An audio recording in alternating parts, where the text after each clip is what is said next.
This is my interview with Amy. Um, Hello. Hello. I know we were just kind of talking about it before we started, but I think a nice place to start would be if you just wanted to give some background on the project you're working on right now. Oh, well, I've been an artist for a long time. I'll be 65 in October, and I live with a head injury, and I haven't painted for a long time. And I applied to be in this collaboration project through Fresh Eye Gallery.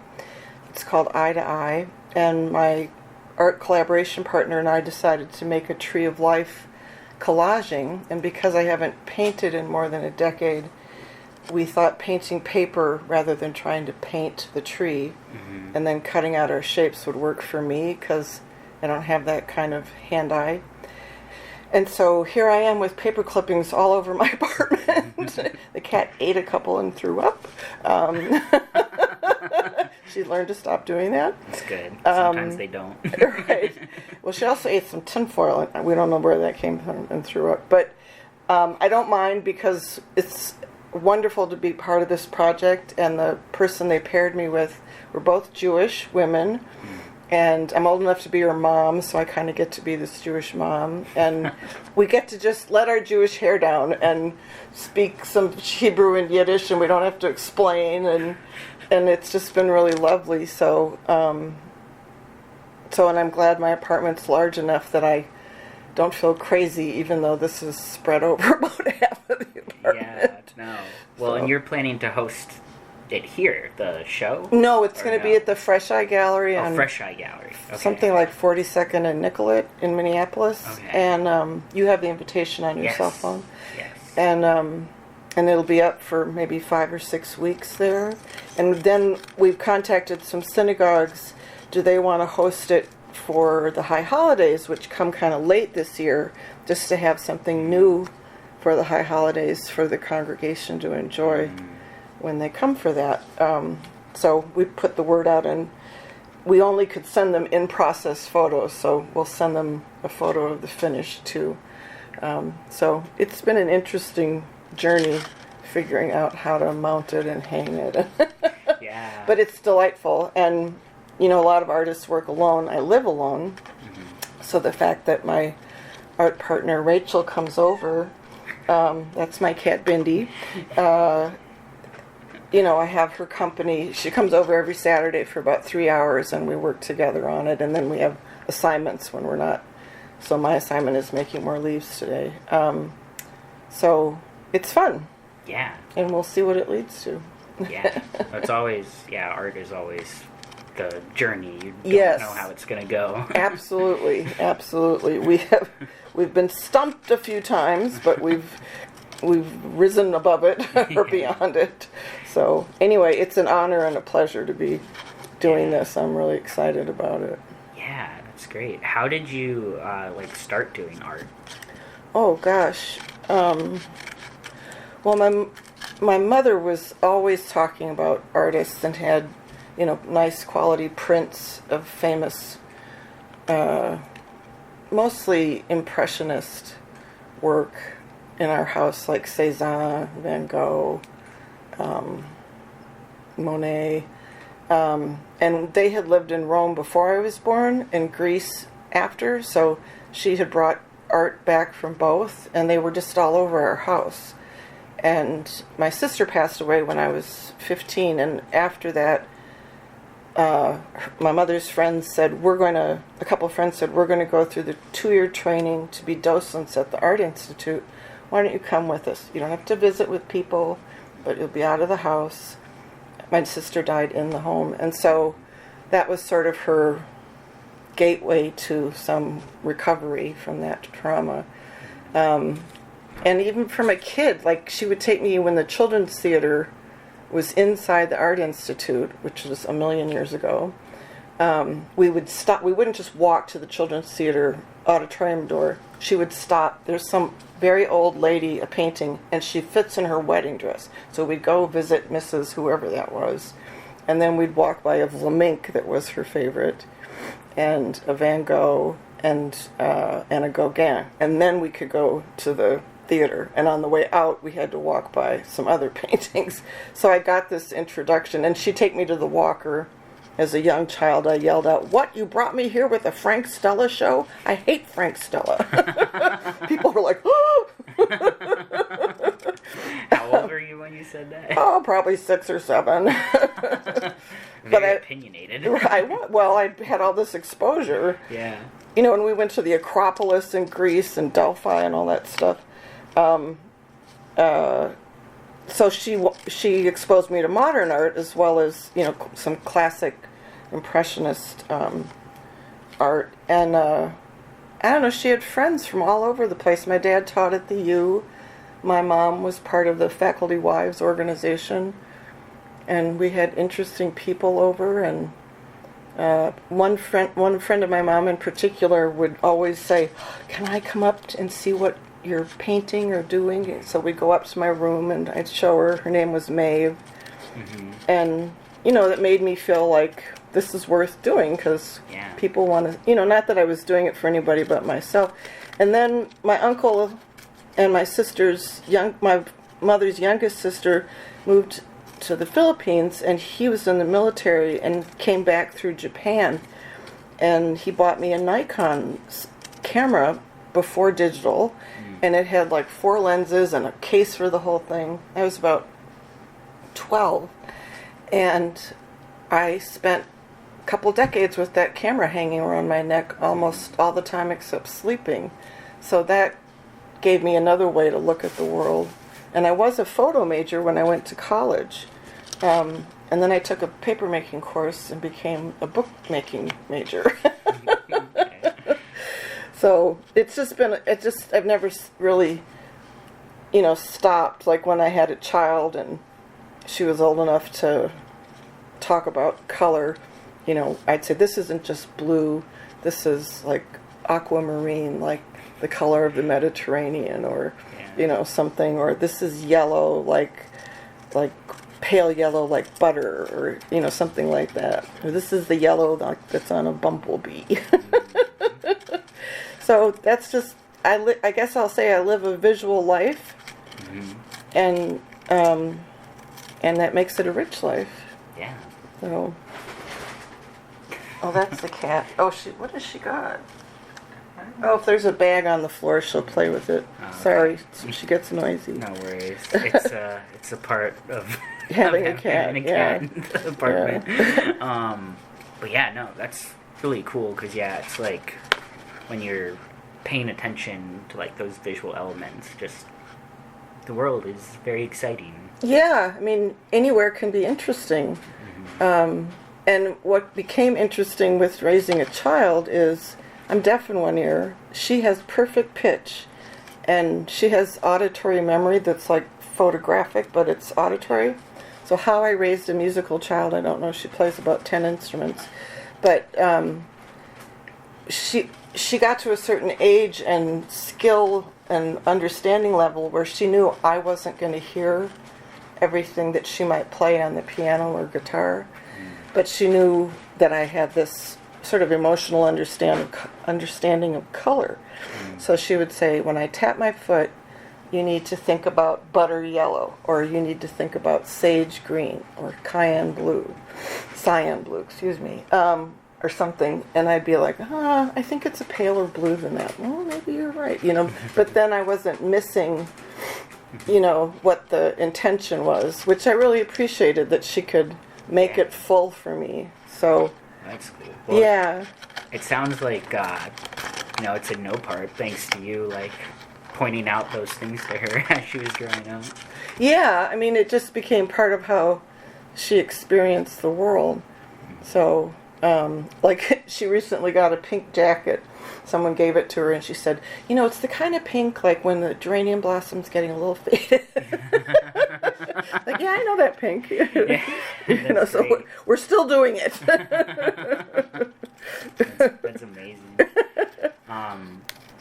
Do you, like, remember any paintings you made growing up? Oh, yes. Yeah.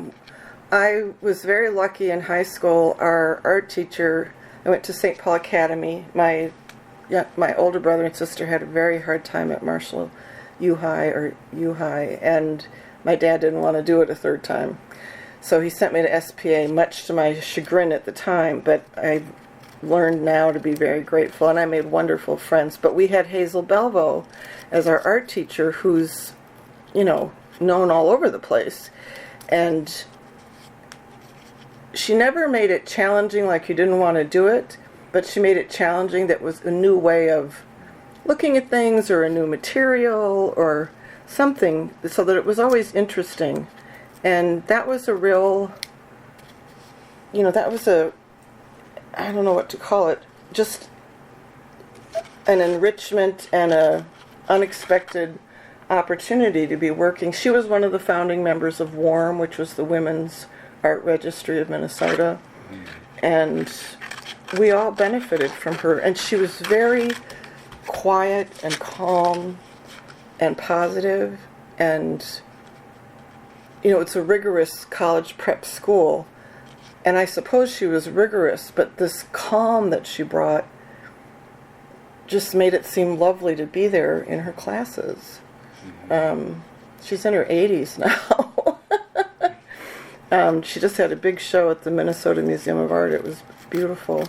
And I did some paintings. There used to be something called the Best 100, which was a competition for high school art students in St. Paul or Ramsey County, I don't remember. And I did some paintings for that she taught me how to use a air gun that blows paint. And I was really I loved the drawings in Gray's Anatomy, which is a standard anatomy book. And so I did those, my own version of some of those in color. Of course, when people saw like male anatomy or female anatomy, and they both got in, and they were huge. They were like 8 by 8. And so, of course, my parents are going to the Best 100 opening with me, and they're like, "Those are your pieces? Like, oh my God!" Like what? And when the show was over and I brought them home, my mother said, "Those are going in the basement. We're not putting those up in the house." But Hazel's students won like 90% of the spots in the Best 100 for like 2 years. And so then they made it something like there could only be 3 students or 5 students. Maybe there were 100 pieces of art. So then they limited how many per school, which is fair. Mm-hmm. But that's how extraordinary she was in terms of bringing that out of... We had hockey jocks in there and, I don't know, just brainiacs who... had bad handwriting, but they all produced beautiful work. Yeah. So she was amazing. She was really a mentor. Mm-hmm. She was a teacher, but she was a mentor too, which I don't know that every teacher did that. And that's not a criticism. I'm just saying that about Hazel. Yeah. So. Yeah, no. Well, that's really cool because, I really believe that everybody can, produce some kind of art or creativity and I don't know. Absolutely. Yeah. When my mother was fading into dementia and memory issues, I got out watercolors and paper and set her up. I don't know, I guess I worked on the computer kind of nearby, but I didn't want to interfere. I don't know what she painted, but she had a lot of fun and she was really happy about doing it, So, why not? Yeah. Yeah. It gave her endorphins. Mm-hmm. And, I guess that's what... There's so many interesting quotes by artists about art, but, say it should challenge you, that it's a reflection of society or a reflection of hope.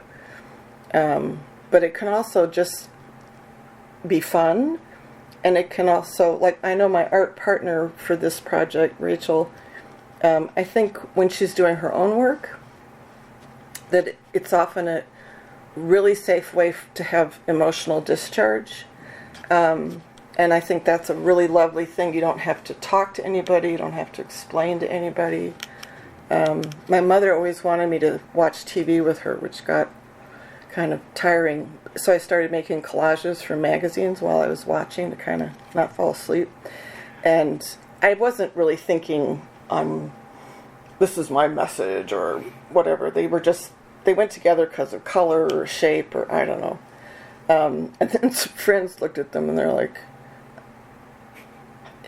is this what I think it's about? I'm like, I don't know. What do you think it's about? Well, I think you need to see a therapist. I think you do because you think I need to because I had no thoughts when I was doing this, you know.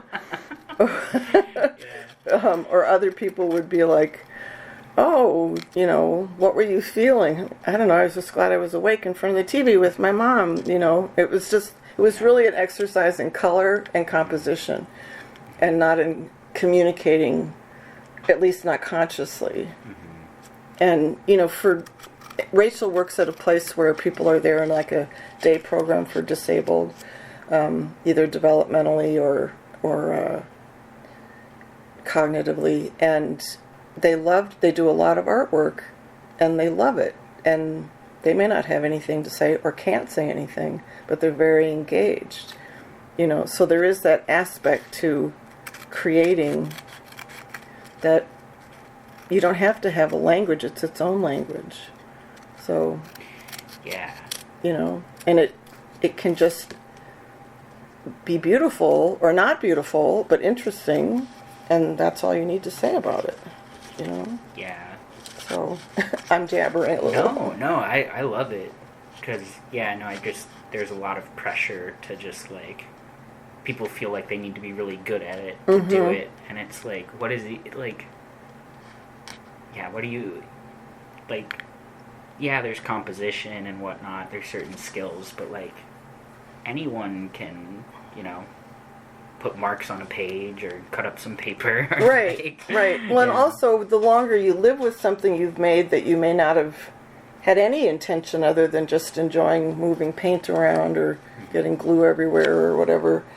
But if you have that up where you can live with it, then you may start to see, oh, like, look how everything kind of moves toward the top right corner. Like, I didn't know I was doing that. Or, there's absolutely no green in there. I wonder why I didn't put any green in there. You know, that kind of thing. Yeah. Or, gosh, I feel like I see the, what's it called when you see from the side someone's... Peripheral? Profile. Profile. Like, I think I see the profile of a horse. I love horses, okay. you know, but I wasn't painting a horse. You know, interesting things can come to you if you have that reflection time. And I think that's a big piece of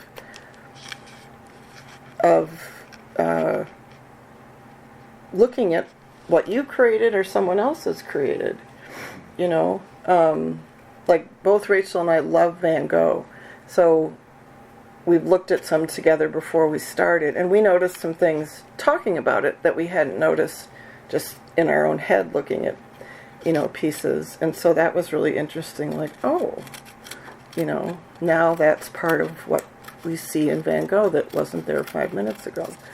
So that kind of reflection, I think that's important in all of life.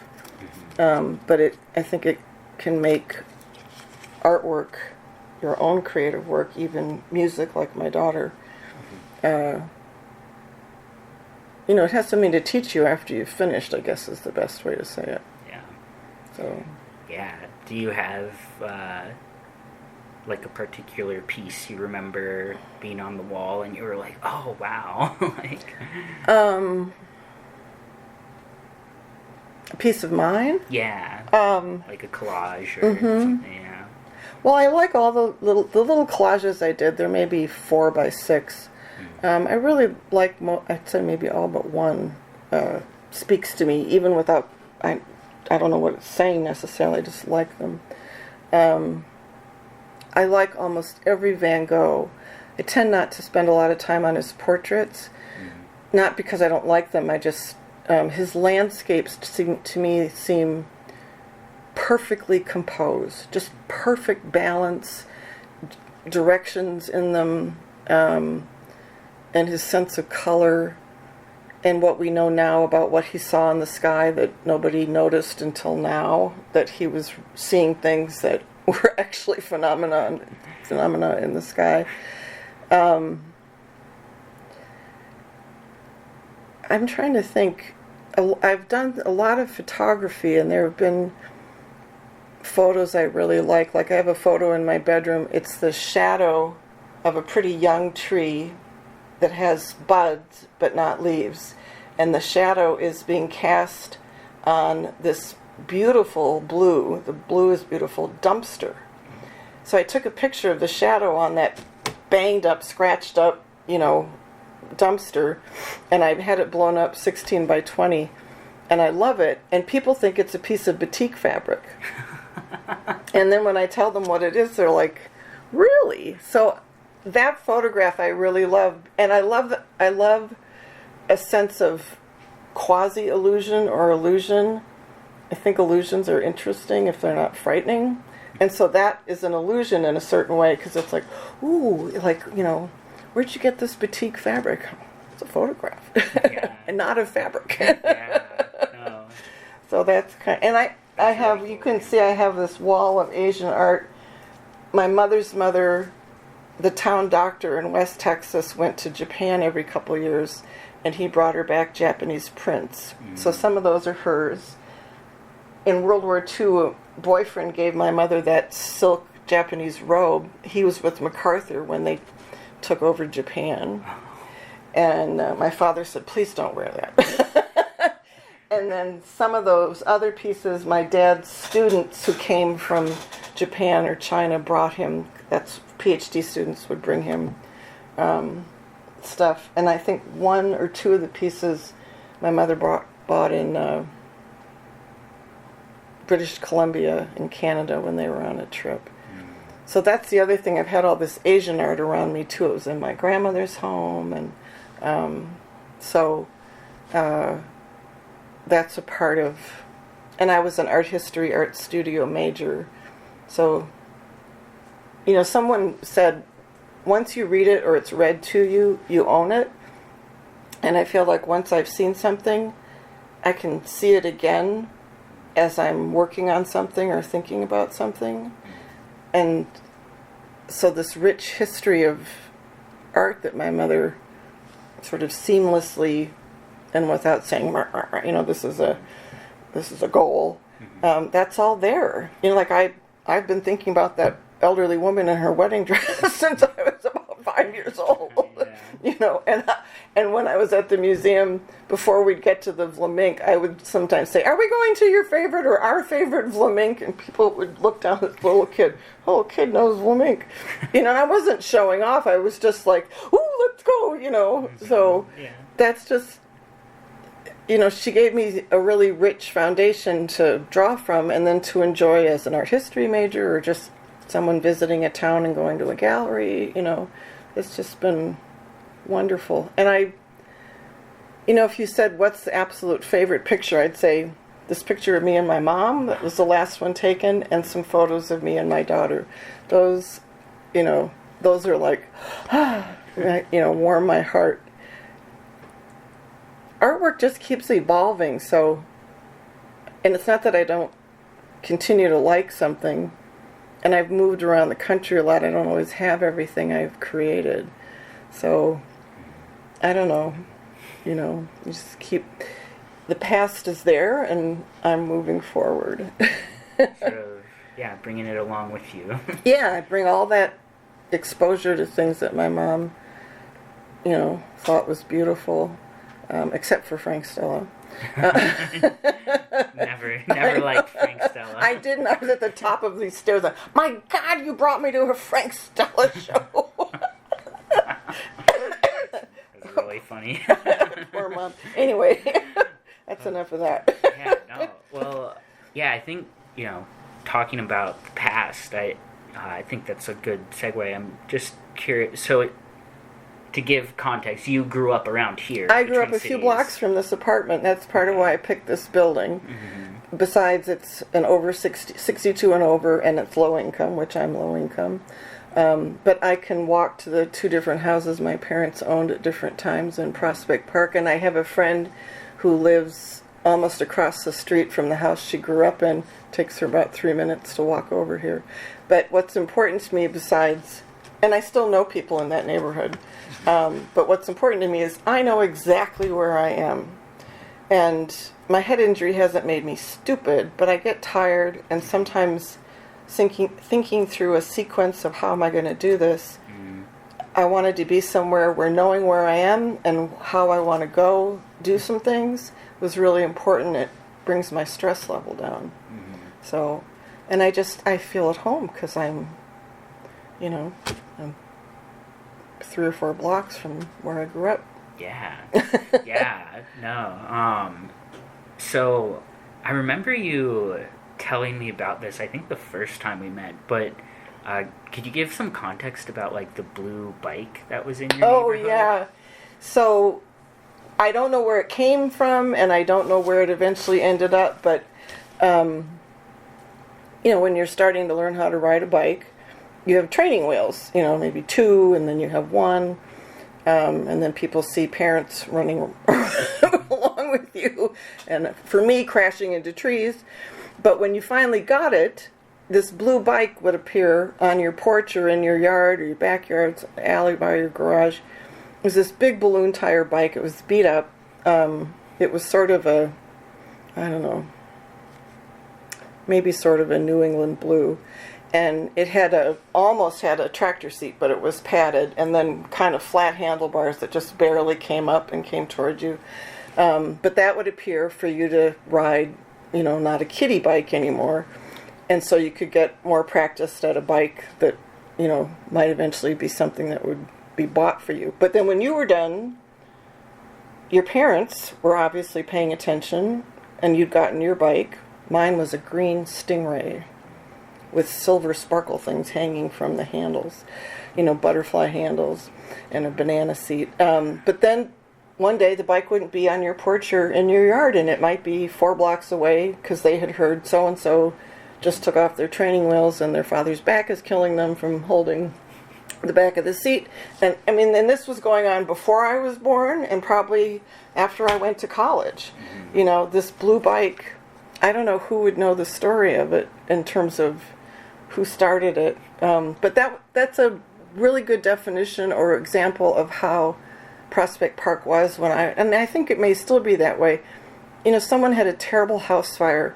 My mother and these other women went through all their closets, met the family at whatever hotel or motel they were at, so they had clothing, And then when the house was finally repaired, they came over with all these frozen casseroles and stuff so they could just settle in and not be cooking. And it was like a small town, sort of. People really made an effort to take care of each other. And I don't know, it was just... It was like a small town in the city, and the city wasn't so big as it is now. So, and it was safer. Like, I could ride my bike by myself to Minnehaha Creek and go all the way to the river. No worries at all. I wouldn't do it even now as an adult. I might bike there, but I wouldn't go along the creek to the river by myself. So it was a different world back then. Yeah. So. Yeah. No, I think it's a really great example of community. Because, so it was just, parents talking to each other? Yeah, or just noticing, driving home and, oh, my God, look at Mr. Anderson and little Susie. They both look frustrated, So, and maybe the bike came before, they were on their own on the littler bike, but that blue bike, it wasn't so small and it wasn't so big. If you needed to, you could stand up and pedal, which is actually a really good way to learn balance on your bike. Or sit down if I was a long-legged kid, so I could sit on it. And it was heavy, so you could feel how you were moving. You could feel how the bike was moving. But yeah, it was an example of it was a community, and I didn't realize there's a Methodist church across from the grade school, Sidney Pratt Grade School, which both are across the street from Tower Hill, that has tennis courts. So, we'd go up there and try to play tennis when we were little. And the schoolyard playground was always open. I don't know if it is now, but we could go there and shoot hoops and stuff. And the church, I didn't know it was a church. I went to nursery school in the basement there. I went to nursery school again in Greece, but the neighborhood caucus there. Girl Scouts and Brownies met there. Maybe the Bluebirds met there. Funerals were held there for neighbors. I mean, it was like our town hall. I didn't realize. And which place is this? This is the PPUMC, Prospect Park United Methodist Church. Okay. It's still there, and it's still, that nursery school is still there in the same room. They have the same stained glass windows as when I was a nursery school student, 62 years ago. They have a wonderful pastor, Pastor Isaiah Dennis. And like now they host concerts that are free or free will. Whatever money they collect goes to maybe the food shelf in Luxton Park, which serves both the Glendale neighborhood, which abuts Prospect Park, or it goes to something else. They have Loaves and Fishes, serves one dinner a month on a Wednesday night out of the church. You can do takeout or eat there. And they have halal, vegetarian, and I don't know, American food, whatever. So it's still a hub in the neighborhood. They still caucus there. But it took me forever to realize this is a church. Yeah. So, but I didn't know this, but the Methodist faith is about serving community, not just their congregation as a community, but where they are, geographically. So that's been interesting and like the school I went to, it's named after someone from Prospect Park who died in the Spanish-American War. His friends took up money and built this school. He had wanted to be a teacher. So everything kind of has this, connection. So it's a lovely place to live. It's definitely not for people who have limited funds, but it's still a nice place to live or live near. Yeah. So.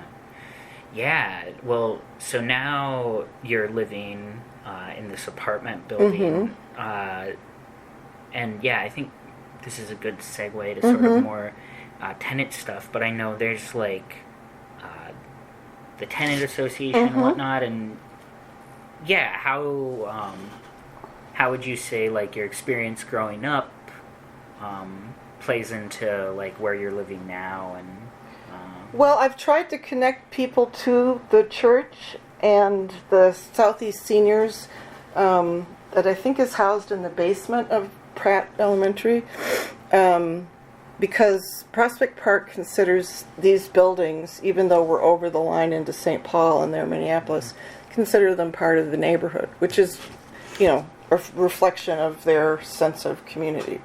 And they have I don't know what to call it, but if you sign up and you live here or Prospect Park, you can get on this, what they call the PPE email list. And so someone might say, I don't know, we had to put our dog down and we have 10 leashes and collars if anybody, blah, blah. Or I just dug up 100 iris because they're falling into the street if anybody wants, things like that. Or you can put on there like, my toaster broke and it just seems ridiculous, does anybody have a toaster there? I mean, just all sorts of things, or warning, there's flash floods, Yeah. So, telling people in this building about signing up for that email blast or whatever it's called, and then telling them about meals at the church and the concerts. And Southeast Seniors has had a pen pal program with the Marcy Holmes School forever with seniors and third graders.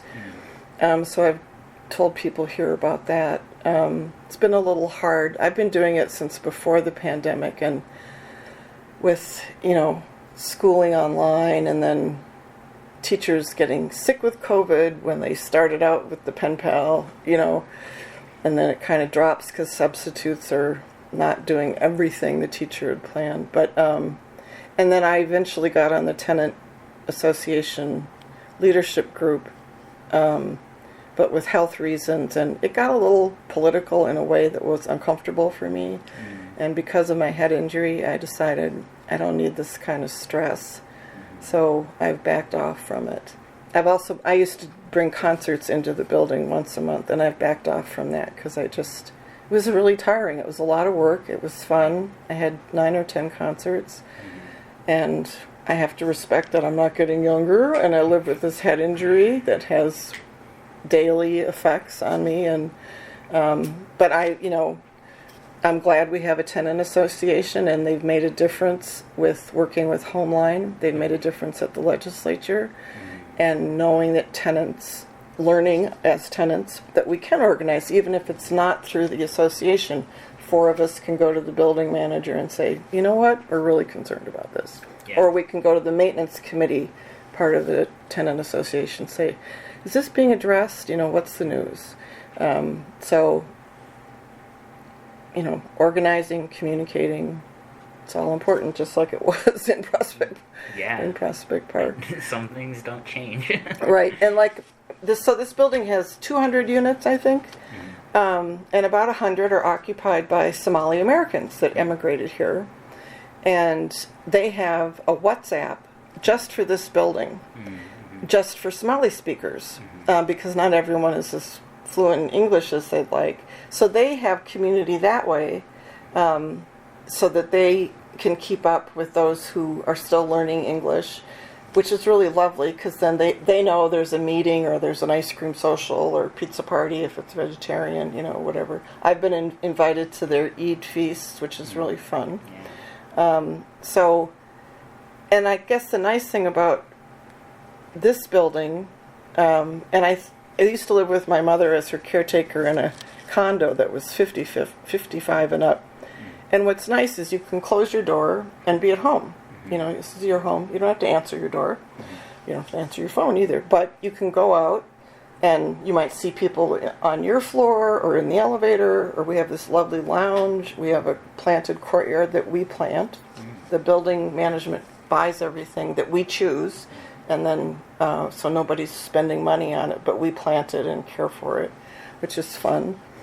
But then you can go down and socialize. And people, like someone on the first floor passed away, which happens in older communities, and their family put all their kitchen stuff on a table in the card room with a sign free. And so people who didn't have much, maybe they didn't have a really good frying pan, or their coffee mugs were really small or something, you just go take it.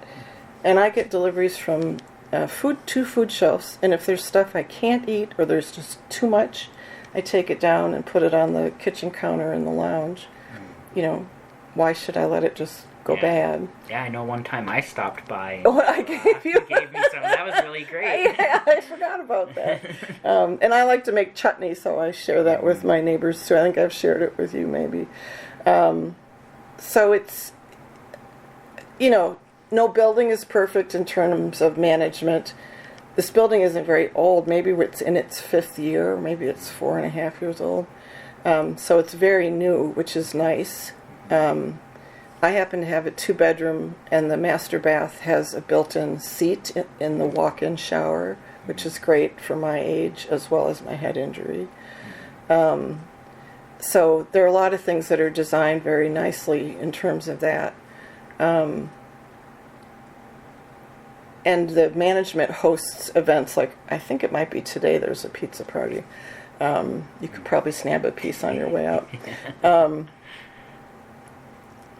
And there's a park. The Prospect Park would not let this be built unless the developer committed to a park on some of the land. So across Sharon to the south of the building is a park.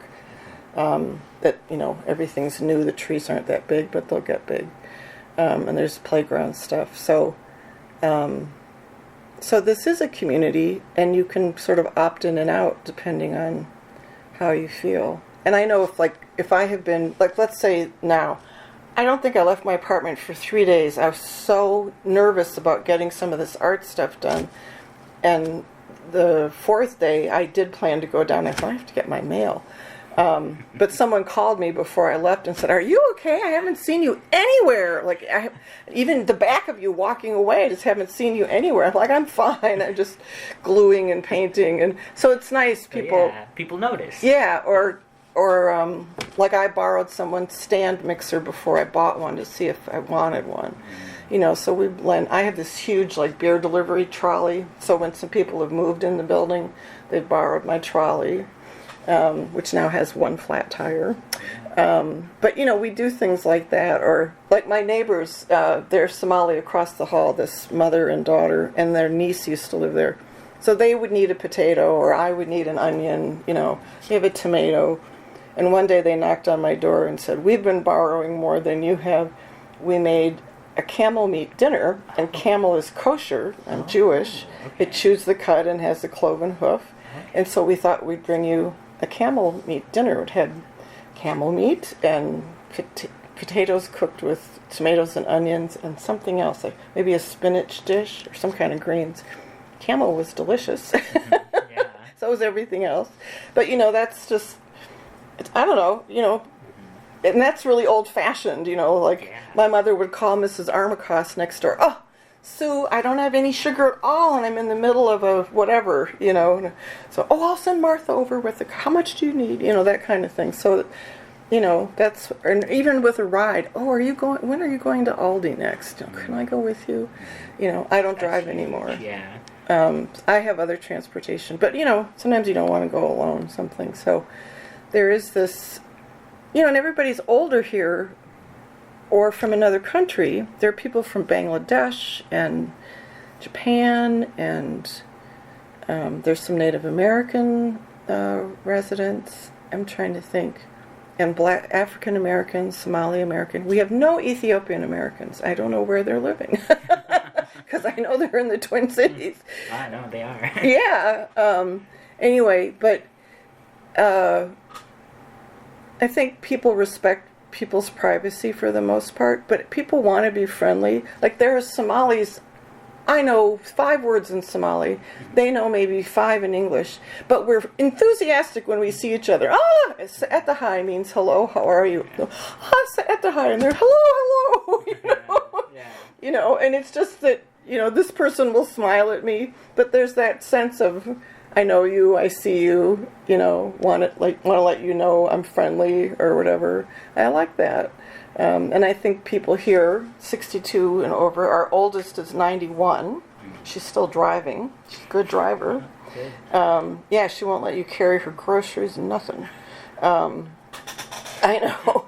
And she's quite opinionated, and she's a Democrat like me, so I like her opinions. Anyway, but we watch out for each other, and I don't think there's anybody in the building that doesn't want to get along. There's some people I don't enjoy, so I just give them a wide berth. It's not that they're bad people.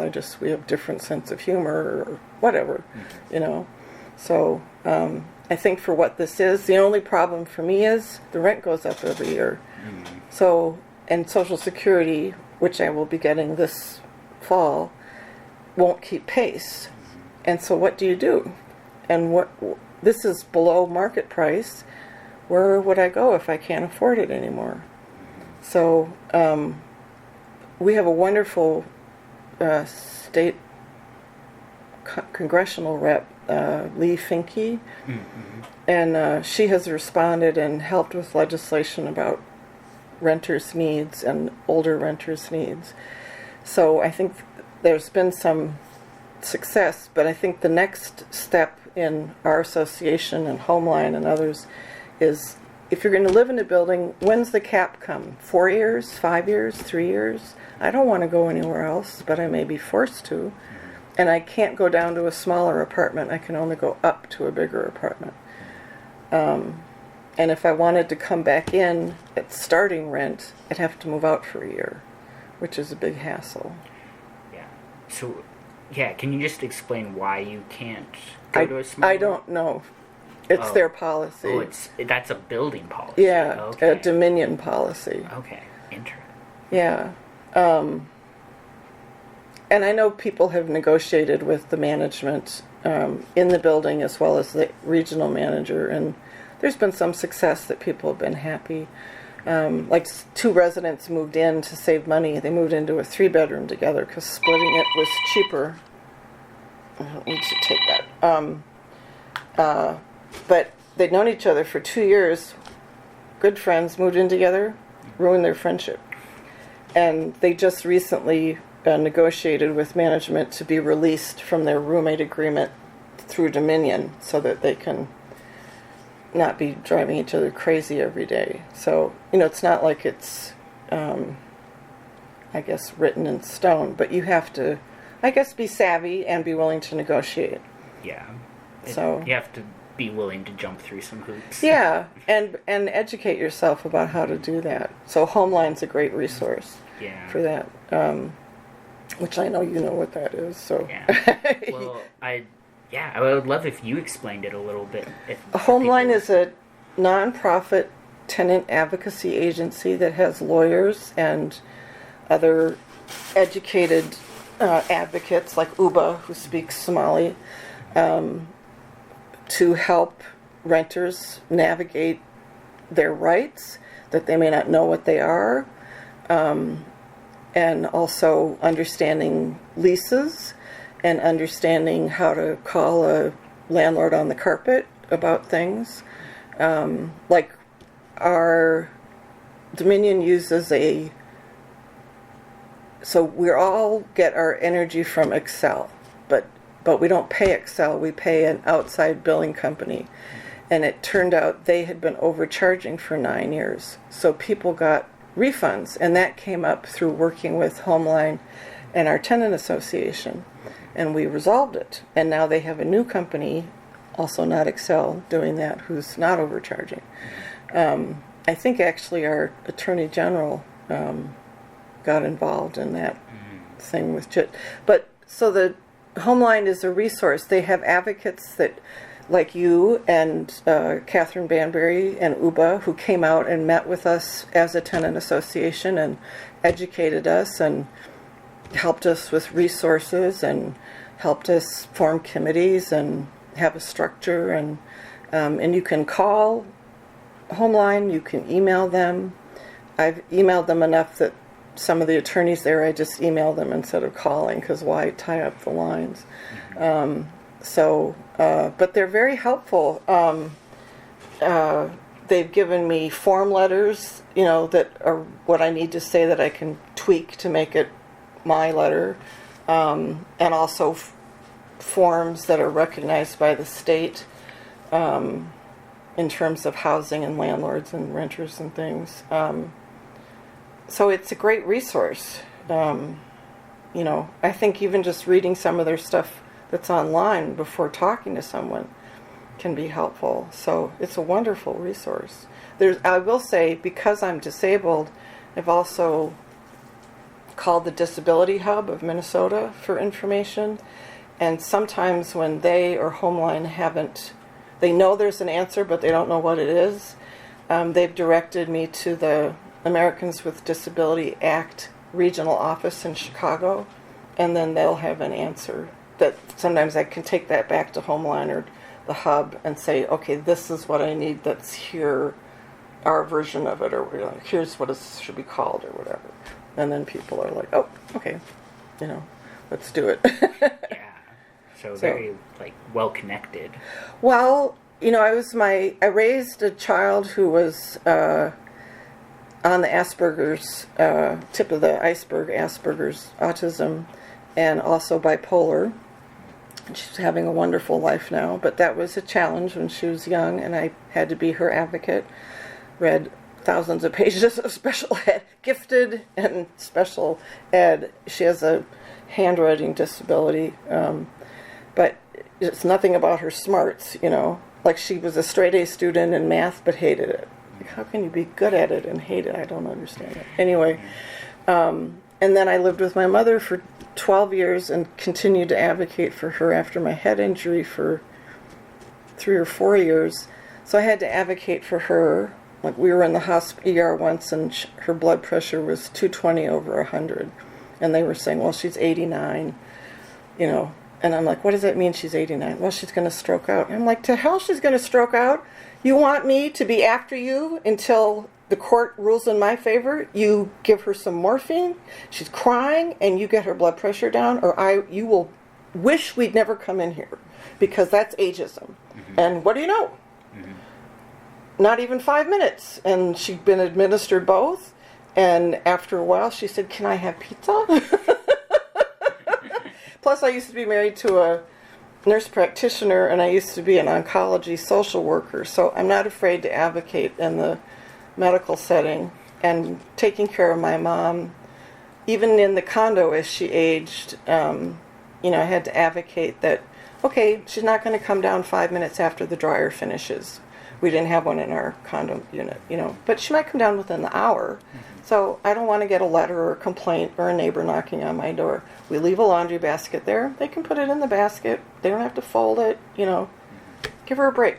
She was the first person to move into the building. Half the trees on the grounds she paid for, back off. So, and I'll just say, I was born and raised here, but both my parents were Southerners. So I am not a typical Minnesotan. And if I get tired, I can start sounding Southern. And I can't get through the day without saying y'all. So while my parents they weren't aggressive people, but they were willing to be assertive as politely as they could. And with my father being Jewish, he couldn't join the AAA when they moved here before 1950. So they were staunch Democrats. My mother used to say, I'm a yellow dog Democrat. I'll vote for a yellow dog before I vote for a Republican. And my dad was, he grew up with immigrant parents who grew up in houses with dirt floors in Europe. And so he knew how hard they'd worked to get here and flourish. And so he was this kind of quiet advocate. And he didn't, because my sister and brother were so bullied in school, that's why he didn't want me to, why should we all go through that again? So, and I think as you get older, you can become invisible and you can tire more easily. But because of my experience, and I was married to someone who's actually on the autism spectrum, so helping him stay organized, and advocating for him as a nurse to continue to keep his license, it's important, and it's your right to advocate for yourself or your family. But I know, I'm gray-haired, I'm chubby, I'm hard of hearing, I often use a walker. You can sort of dismiss me, but you better not. Not that I'm going to hurt you, but I'm not going to be invisible, So, and I also think that's important, that I have something to offer, besides friendship and charming company. But, I use Lyft because I have a pass through the county. So I had a driver from Uzbekistan. He'd been here about 4 months. He'd been a boxer for a living in Uzbekistan. His face was pretty whatever. So we're chatting, and he would say, I'm still learning English, and what does that word mean? And I finally said, do you have a library card? And he said, what's a library? And so I explained about library cards and about Libby, and you could get the written book and the audiobook and listen at a speed that you want. You can adjust the speed of the audiobook and read, so you learn to read what you're hearing. He said, I'm finding the nearest library to my apartment, and my 2 sons and wife and I, we're going to it if it's open today, and we're each getting our own library card. And I was like, great. He just learned of a resource that he wants that he didn't know existed. I've been going to the library forever. That was something else my mom did, is take me to the library. And then he told me some things about Uzbekistan that I didn't know about, the apple orchards there, and and there are Jews from Uzbekistan, they're Uzbeki Jews, so we talked about them. But that's just, I have something to offer, and he educated me about the origin of the apple tree, or at least its history. So, it's not like I'm just sitting here waiting for Jeopardy to come on, and I can only tell you, what the categories were today. That's older people are a repository of a lot of wealth of experience, knowledge, and I don't, I look in the mirror and think, my God, I'm not 20 anymore. when did this happen? And I know a lot of people in this building are like, don't you look in the mirror sometimes and you see your grandmother? I'm like, yeah, I know, what's she doing there?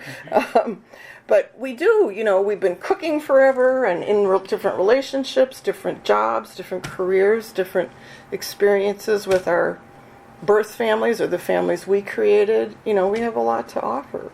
So, and I value that. I'd consider the Lyft rides part of my social life because I don't sit quietly in the car. How are you? How's your day going? Yeah. Am I your first, passenger today? That kind of, and get to talking. And it's always interesting, and I feel that way about my neighbors. Like, hi, I haven't seen you on this floor before. Like, did you just move in, or, do you live on the other end and we use different elevators? So I don't know if I'm answering your question, but I rented when I was young. I rented in college after my freshman year, which was an experience. Some of the places, because student rentals near any college campus, some of them are pretty bad. And I've rented as an adult, working full-time and renting in Uptown, which I wouldn't want to live there now. And then I've owned houses here, married, here single, San Diego. My last house I owned, I ran an Airbnb out of it, and because of COVID and the pandemic, I couldn't afford it anymore without the Airbnb running. So here I am back home, sort of, near Prospect Park. But those are a lot of experiences that, someone might want to know about. Like my daughter, when she moved to Portland, we talked about renting and roommates and boundaries and look for this in the lease or ask the landlord about these things. So, I don't know, you bring it with you. So. And then I rely on young people. Like, my phone will only take 3-minute videos. It won't take a photo. And I can't see how to change it. It's the exchange of information. Yes. Like my daughter will be like, "Don't do that on your computer." So, or what? You haven't done that? Are you kidding? Anyway, so, and I guess I like that about here because we all know nobody's not had a life. Like some people, they know every name and thing about stuff in the garden. Other people just like to get their hands dirty and, play in the dirt and get stuff planted, but they're included. So, and it's, again, it's not a perfect community, but I like it. I wouldn't want to live, I don't think, in an all-age building, and it might be my head injury, but young child screaming and crying noise is hard on me, partly because I want to go help, and I'm not going to invade anybody's privacy. Grandchildren visit and stuff, and that's wonderful. But there's a minimum of it. So for me, as someone I have to work to listen, and so if there's a sound that's unusual, I pay attention. And then, here's this upset child at midnight. Maybe they're visiting their grandmother. So there isn't. I don't mean to. I used to be a school teacher, so I don't dislike children. I just want a little more peaceful building. So anyway. I wish I still owned my home. I wish COVID hadn't happened for lots of reasons, but that happened, so making the best of it. Yeah. Do you want to talk about, some differences you noticed between home ownership and renting? Well, I gave up my car partly because of my head injury. I had a 2-car garage, which was great because Airbnb guests could have a spot, and I had a spot. So I gave up my car because I didn't want to rent garage space and go out at 7 in the morning to move your car when there's a foot of snow that hasn't been shoveled. Didn't want to do that, partly because I don't want to fall with my head injury and have another injury. And it saved me money, not buying gas or paying insurance. I don't have to worry about the yard. And the first time my friend that still lives in Prospect Park came over, she said, "You'll never be robbed. How can you find anything in here? You can't even find the elevator, let alone your unit number." I did have trouble finding your unit the first time I came yeah. here. Yeah, and for building for older people, why is this confusing? Maybe they want us to move around a lot. I don't know. But, you know, I don't have to worry about shoveling or plowing or moving my car or yard. Or I do miss having, I had a back porch and a front porch. I do miss having planters on those porches, but we have the courtyard, so I can go down. I can even look out the window and enjoy it. What else? I like the access to neighbors here. In my townhouse row, people kind of, I didn't really want to, you know, when I was in the hospital with COVID, the young women next to me took care of my cat, which was very nice. And that's how I got to know them. But people were there to have their lives and not, you know, and like here, doesn't matter what the weather was, I can still go for a meaningful walk, you know. The friends I've made, we don't have to do anything but walk to each other's unit to have a visit. I liked the area I lived in. There was nothing across the street but huge old trees, which was really beautiful. And I lived next to what was called Ames Lake, which was this all-natural Minnesota native marshy lake. And my back porch looked out over it. That was beautiful. Brought in birds and deer and all sorts of things. I'd sit on my back porch and watch birds. I miss that. But I can go out and, you know, do that. So, you know, things change. You make your plans. I thought I'd be there at the townhouse until they carried me out on a stretcher and I wasn't breathing anymore, but that's not what happened. So hopefully I won't have to move from here. And in some ways I was near Lake Phalen. I was near the smaller Hmong market that's at Johnson in Maryland. And I was a block from Cub, a block from the bank, a block from Dairy Queen, and a block from Subway.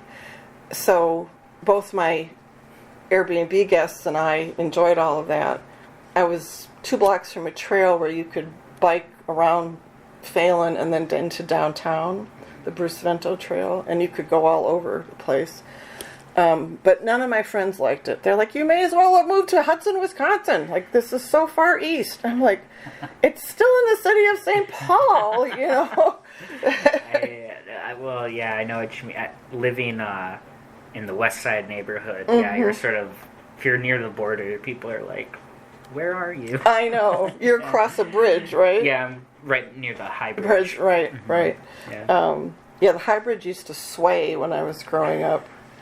I had friends from high school that lived across on the other side, and when maybe I was going home for overnight with one of them, maybe their brothers were at school with us driving us home, and before we get on the bridge, the brothers would say, nobody talks until we're on the other side, because if it was windy and it's icy, you know, and the bridges, you can see it moving, they shut it down and built a new bridge. But that was my experience with the High Bridge anyway. I'll just say I know people move to warmer climates or move near their grandchildren. My daughter hasn't had children. I don't really know what her plans are for that. She's 28. But this is home. And maybe it's my head injury, but I wouldn't want to start somewhere new. And I can't say that my friends made moving easier because they helped, and the county helped me because I have a caddy waiver. But I wouldn't want to be somewhere where I'm starting all over. For me, my history here is important. And while this building might not be the most beautiful, and Prospect Park originally didn't want it to be built, here we are, you know, and so I'm grateful that it's here and that I can live so near what's home for me. So Yeah, no. Well, I think it's very... Yeah, you definitely, really enjoy community, just based on what you said. And I also know, you'll send me like invitations to things, and like you sent me the like Instacart gift and stuff. So it's right. Yeah. So could you talk a bit about like why do you do those kinds of things, and why do you enjoy that so much? And yeah. Well, my parents were generous, however they could without making their own lives unstable.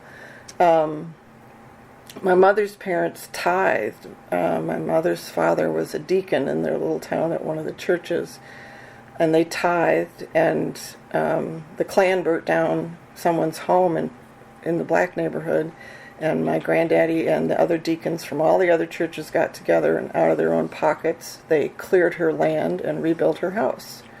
And her family lived in my grandparents' house until the house was rebuilt. So that's some of my family history. And my Jewish immigrant grandparents, they help people, and people help them all their lives. I mean, growing up with a dirt floor, whatever, getting out of what they walked from eastern Poland to the French Atlantic coast, people helped them.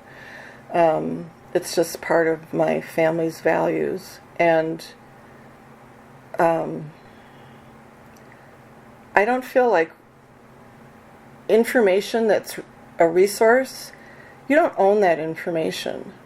And if someone just hasn't stumbled on that information, why should they keep going without it? And maybe, like, I love doing research, I don't know why, on either phone calls, like, what, I don't even know where to start on Google, or I know where to start, I'll do Google, but if I've learned something, why shouldn't I tell people? As an example, I'm not sure how I learned it, but I get food stamps, and if I go to any of the farmers markets, anywhere in the suburban or city areas, if I get $10 out on my food stamp account, I get $20 in what they call market bucks, which they look like business cards or Monopoly coins or something, but they're to spend at the market, the farmer's market, and anything, so I can buy produce, I can buy anything to eat, honey, jelly, hot sauce, I can buy a sandwich, and I can buy a tomato plant or a pepper plant. I can buy a plant if it produces food. Can't buy a bouquet. I think all bouquets are edible. I can make that argument. But you can buy, a pepper plant, basil, herbs. It's wonderful. So my friends bought me this stand-up deep freezer because I was buying so much produce and trying to freeze it. My freezer was too packed, and so they said, well, we'll chip in, and they bought me this freezer. So I just finished peaches from last year, about 2 weeks ago. Wow. Yeah. From last year. Yeah. Well, I've been making peach smoothies, made a couple of peach cobblers. I probably bought, I don't know, like 10 shoe boxes worth of peaches over a couple of weeks' time. And so, knowing I would freeze them.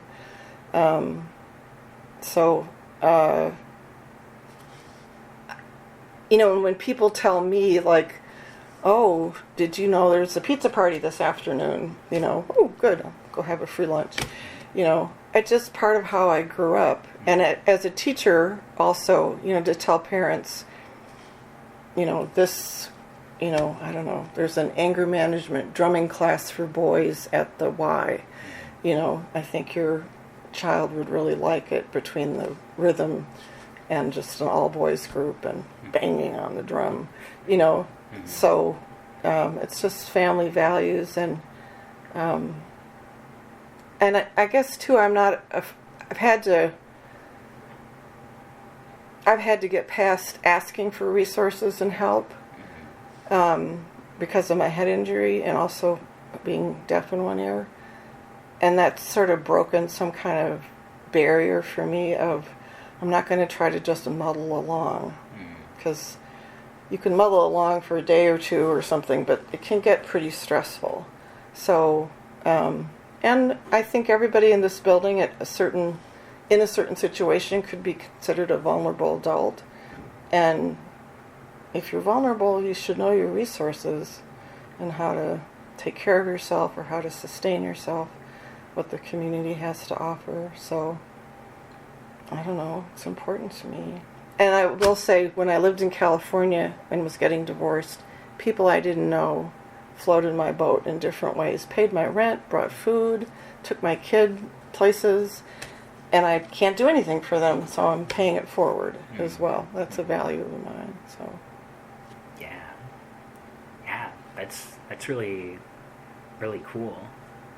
And I'll just say my parents were, certainly my mother, she was very gregarious and outgoing, and she was not in favor of the Civil War, but she was a Southerner, so Yankees, and she never said Confederates, but we'd be somewhere, and maybe there was another mother-daughter waiting in line, and my mother would say something, and the mother wouldn't respond, and my mother would turn to me and say, "These Yankees won't crack a smile," you know? You know, and she wasn't refighting the Civil War, you know.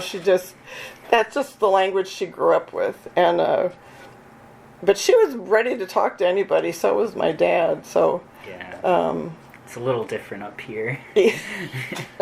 Yeah, I mean, and being from a small town, everybody knew everybody. I could, when my parents' generation was still alive in Pecos, where my mother's from, I could walk down the street in the downtown, which is one street in Pecos, and shopkeepers would come out and say, "You're Claire's granddaughter."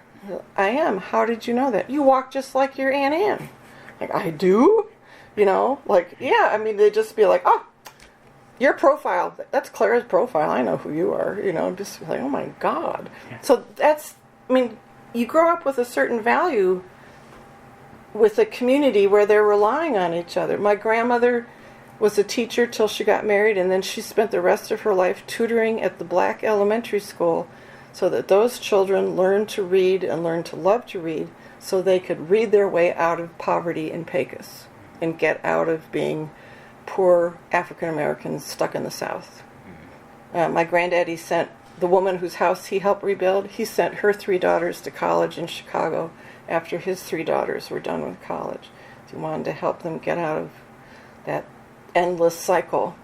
So that's just part of my family values, I guess. Yeah, no, that's really awesome. And I guess something that I thought of that I think is also very important to you is like allyship. Yes. So I was wondering if you wanted to talk a bit about allyship, what that means to you. Yeah, I have a family member who's a member of the LGBTQ community, and they had some, housing insecurity and financial insecurity and just safety moving around where they live. And I can't go on the Pride Parade. I'm just not capable of walking or being out in the heat that much. But I can do artwork that's about being an ally or saying this is a safe space for anybody in the LGBT, and now it's LGBTQIA2S+, but that's a mouthful. So I've done all this work, and I have hundreds of photographs of letters from the Twin Cities from a previous project that was called Irrigate through Springboard. So I use those letters, and then all the flags that represent the different evolving population in the LGBTQ community to make these colorful things that might say this is a safe space, or born to celebrate pride, or this teacher welcomes you, or this school welcomes you. Or yeah, I think I actually have a pin that says dreams have no gender. Yes, dreams have no gender. Yeah. So I don't know if I read that or I said it to my daughter, but I like it a lot because great. It's also about women breaking through glass ceilings, not just being part of the LGBTQ community, but Kamala Harris, dreams have no gender. And I try to stay educated and not make anything stupid. So I read LGBTQ, news online. I talk to this person in my family, and other people who are in the LGBTQ community. And I research sort of images or new flags. I'm on something called deviant art. Okay. And I actually got something. My anniversary as a member of Deviant Art just came up today, I think. Amazing. But a lot of it is people in that community creating flags that mean something to them. And a lot of them will say, use it for whatever you want. You know, I'm not holding any copyright. I don't care if you make money off of it. So I might take a part of that flag that I really like, that's really colorful, and is also to some extent recognizable for being in that community visually. So I've come across interesting things, like, I hope this is okay for your recording. Oh, yeah. So I don't know what my search words were, but this thing came up, cute little fuckers. And I was like, what is that? Like, cute little fuckers, what a business name. Well, I looked at it. It's for people who are in transition, who don't want to be touching their genitals because they're the wrong genitals, but they want to be sexual with themselves. And so they have these things for your hand where you can take care of your needs, but you're not touching yourself. Yeah. And those little things are called cute little fuckers. Fascinating. I didn't know. I know. And when I told my daughter, she's like, Mom, what are you doing? I don't mean to out her, but she was like, oh, really? Why aren't you reading War and Peace, you know? But you just don't know. I mean, but look how creative that is. This is a business that a group of young transgender people started based on their own needs that what didn't exist. And they have this thriving business. I think there's 6 of them. And bravo! You know, strength to their sword arm. So I tell people about cute little fuckers, too, because it's a resource. Yeah, it is. It is. It's a real resource. People feel awkward about saying it, but Right. no. Well, yeah, it's interesting because I think sort of how you've talked about community, I don't know, like, for a lot of sort of like trans-specific products or stuff, it's hard because, you know, we live in a capitalist society, whatever, right. So it's like hard to sometimes like get that market share, but people find it through like community and right. And like hashtags, looking for hashtags. Like I have an Etsy shop that's just my LGBT ally stuff. So I've had to get educated about hashtags and words. What's trending right now? Like love is trending, and love wins is trending. Pride Month, and that was trending in June. So I don't know. It's an interesting journey, you know. Yeah. And I need to refer you to someone you might be interested in. I can't remember his name right now. I follow my synagogue on Facebook, and a young person there is about to leave to get a PhD in community about renters. Okay. I forget where they're going in Europe, but they were offering if anybody needed them as a resource before they left. And so I said, I would like your email because I'd like to tell my tenant association about you as well as someone else. And I thought, wow, somewhere offers a PhD that's just about this. It's pretty cool. Yeah. So let's not forget, I'll forward his email to you. So it's, you know, I don't see people, maybe, but people and societies and cultures, they survive and flourish because of the warp and weft in them. And if they don't have those, they're not going to survive. I mean, it's, you know, there's the practice of maintaining your culture. Like I'm Jewish, so, you know, Friday night is the beginning of Shabbat. We have the high holidays, Passover, you know, we like to eat pumpernickel bread or whatever, you know.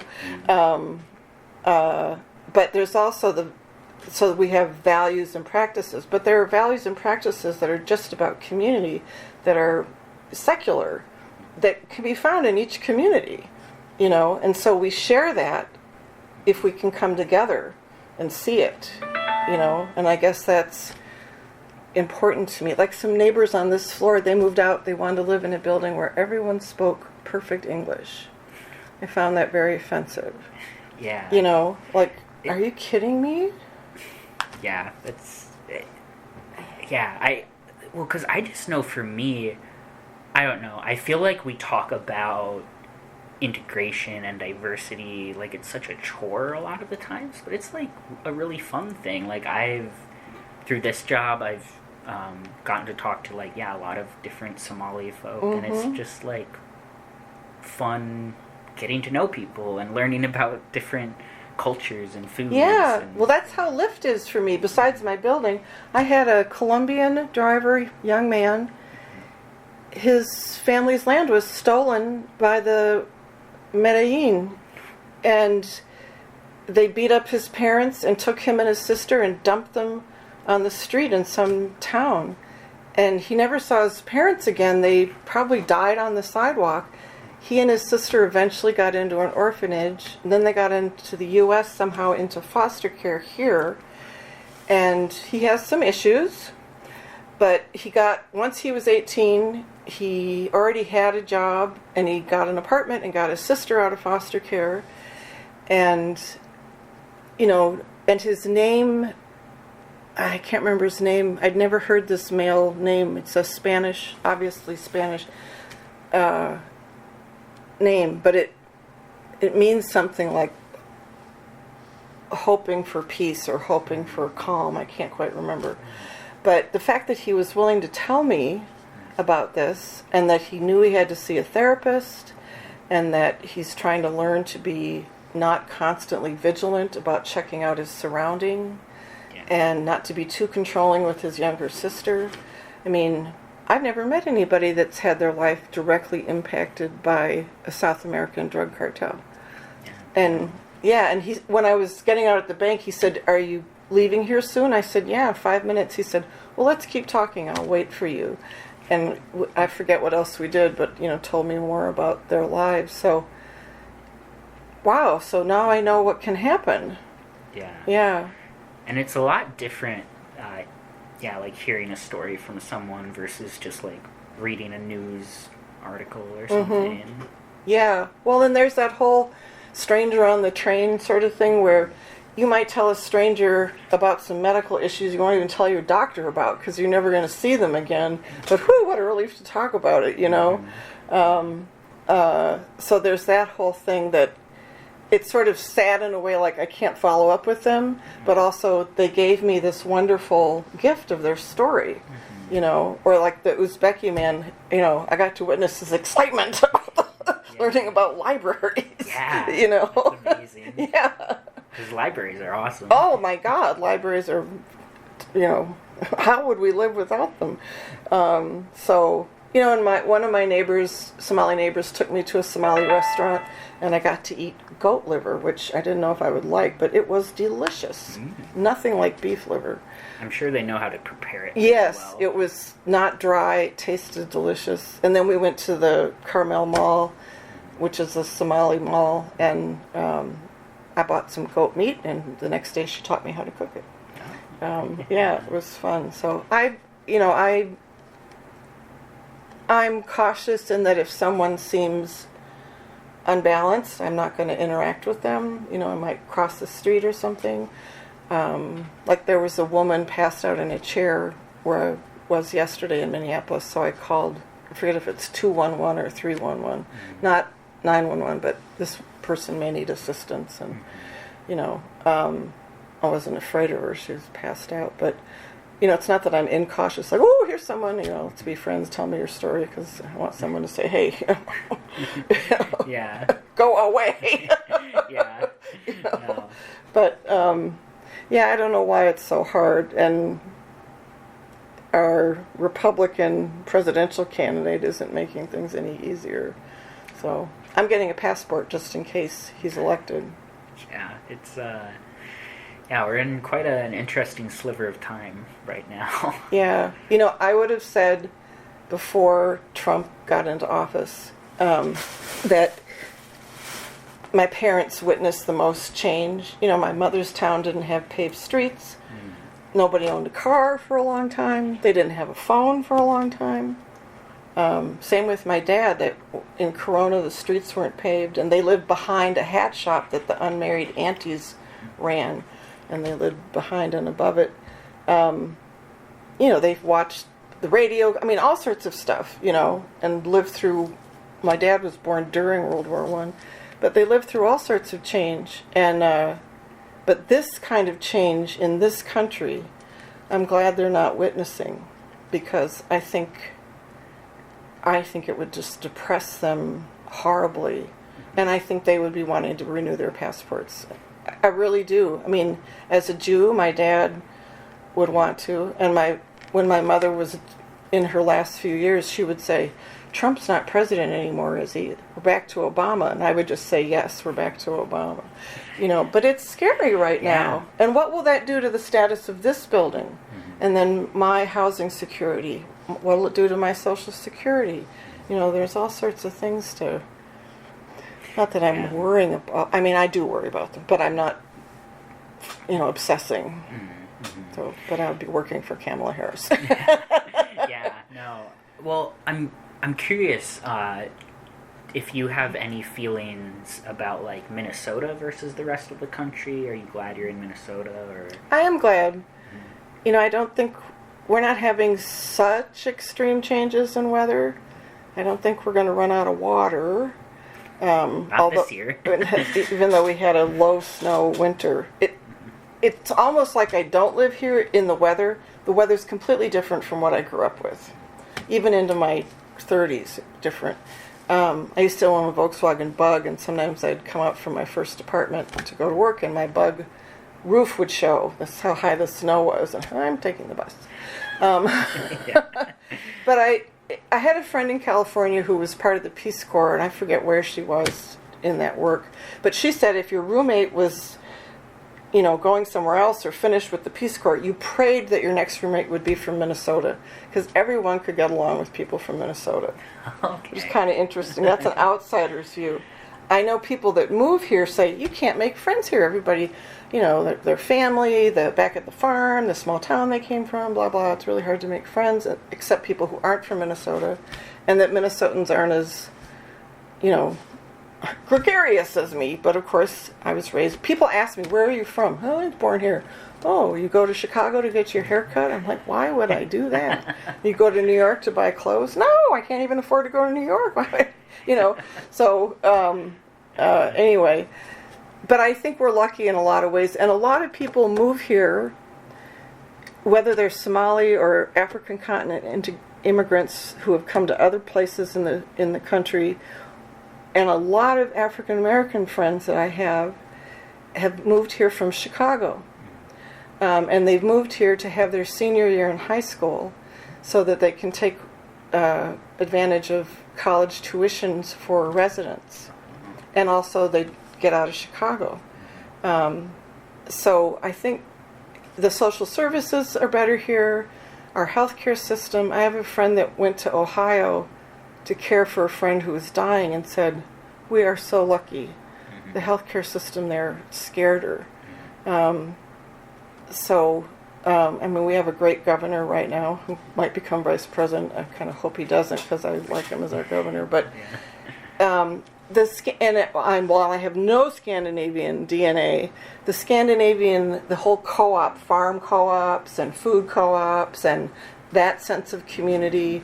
Some people in Prospect Park when I was growing up, they still spoke Norwegian or Swedish because their grandparents did, and that's what was spoken in the home. But they had that sense of community, cold weather community, So I think we're lucky. Like California, everybody has a wall. You can't see your neighbor's yard. No one sits in their front yard. Why would you do that?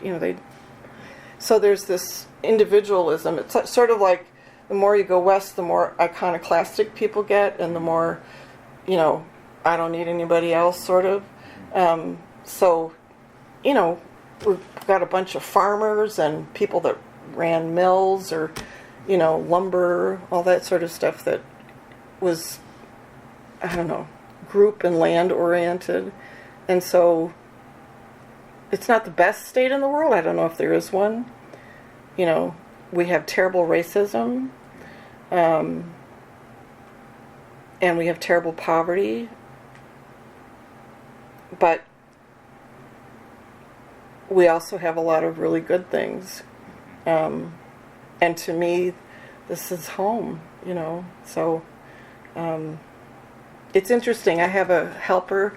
I can't cook like I used to, so she helps me cook, so I'm not just eating cheese and crackers. And she's African American. She grew up in North Minneapolis. She owns her own home. She doesn't have anybody in the home. She's a gun owner because of it. Has 2 big dogs because of living alone. And very friendly. And, she's been helping me about 5 months. And I said, we're talking to each other and learning from each other. I'm learning about some cooking, you're learning about some, but I'm learning about your African American experience in the Twin Cities, which is very different from mine. And it's like we grew up in 2 different worlds. Not that either of us would have chosen that, but sometimes you can't understand my world and I can't understand yours just because I have no reference or you don't. And we're trying to, So that's something that depresses me. Like her high school education, they didn't read novels, they didn't read anything classic like Shakespeare or Don Quixote or I don't know, whatever. They wrote little speeches and things, maybe a few 2-page research papers. So she talks to me a lot about what we've decided to call academic language, because she said, on the phone, I sound black. I don't always want to sound black, but I don't know how to sound another way. And I don't know if it's my vocabulary or my pronunciation or my inflection or because, I don't want anybody to push me around. So we talk a lot about language and presentation and vocabulary, and it's just really interesting, but it shows this horrible divide that shouldn't be there. Yeah, no. Well, I know in Minneapolis and St. Paul, I don't know if you're familiar with the racial covenants. No, I'm not. Okay. There's a whole project, because, I can send you. Yeah, I'd like to. There's a documentary on it, but yeah, they call it like kind of the Jim Crow of the North, because we didn't have Jim Crow, but on a lot of housing deeds, there's specific stuff about not selling to certain races. My parents sold their house to a black professor at the U at Integrated Prospect Park, and some people didn't talk to my parents for a decade. And the gas station that everybody went to wouldn't sell my mother gas for a while. Yeah. The owner came out and talked to her. Why did you do that? You're not welcome here. Yeah, no. So that's probably a direct, that is a direct result of like the racial covenants and like the culture they created. Well, and people used to ask me, "What's your mother?" Because she was kind of olive-skinned and she tanned in 5 seconds. So to be olive-skinned and tanned, so they'd say, "What's your mother?" Well, my parents didn't talk about our black friends, Russell and Cherie. They would say, "Oh, well, we like them, but they're Republicans, so we have to be careful about who we have them over with." But so when people would say, "What's your mother?" I'd say, "Well, my mother's a Democrat," and people would look like that's not what they wanted to talk about, but they wouldn't be any more specific. And when I got older and realized what they were asking, my father, the Jewish man, was very pale, and he had gray eyes. Yeah. Anyway, I would say, "Oh, my mother's an olive." Yeah. Like, what's it to you? Yeah. I even have a book I wrote about my dad's family, but I dedicate it to the olive. Meaning my mother.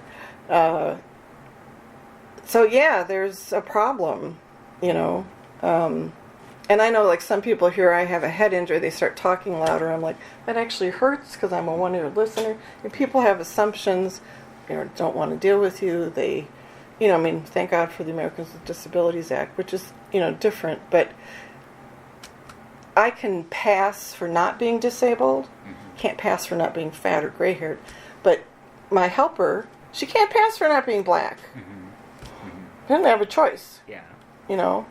And so I would say she's had to grow up with a foot in more than one world. I have in a certain way because of my Jewish father, but not in the way she has. And her isolation was so much that even her teachers didn't address what we're calling academic speech versus a community's sort of vernacular.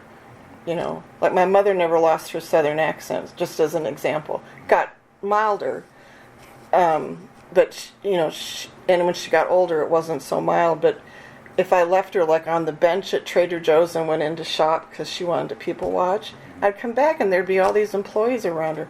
Are you lost? Can we call someone? She'd be saying, no, I'm fine. I'm just fine. I just ate a sticky bun. I'm not hungry. I'm not thirsty. And I'd be like, excuse me, that's my mother. Like, oh, we thought she was lost. I keep telling them I'm not lost. I said, how did this start? Well, someone said, how are you? And I said, I'm fine. I said, Mother, you're a tiny gray-haired lady with a walker. Ask me how I am. I'm going to pretend to be you. Well, how are you, darling? I said, I'm fine. She said, oh, is that what I sound like? I said, yeah, that's what you sound like. They're worried that you're wandering and you've left your secure, memory unit. Oh, I don't need to be in a memory unit, But, that whole thing of this person couldn't possibly be someone who's supposed to be here. Yeah. And even the condo that my mom and I lived in, I was standing outside with this married couple. She's a white Minnesotan. He's from Zanzibar. And we were standing in the parking lot talking. They'd been over and I had walked them out. I don't remember why, but chatting. And the building manager came shooting out and said, "What's this black man doing here?" And I was like, "Excuse me." She said, "I've had half a dozen people come in that there's a black man standing in the parking lot."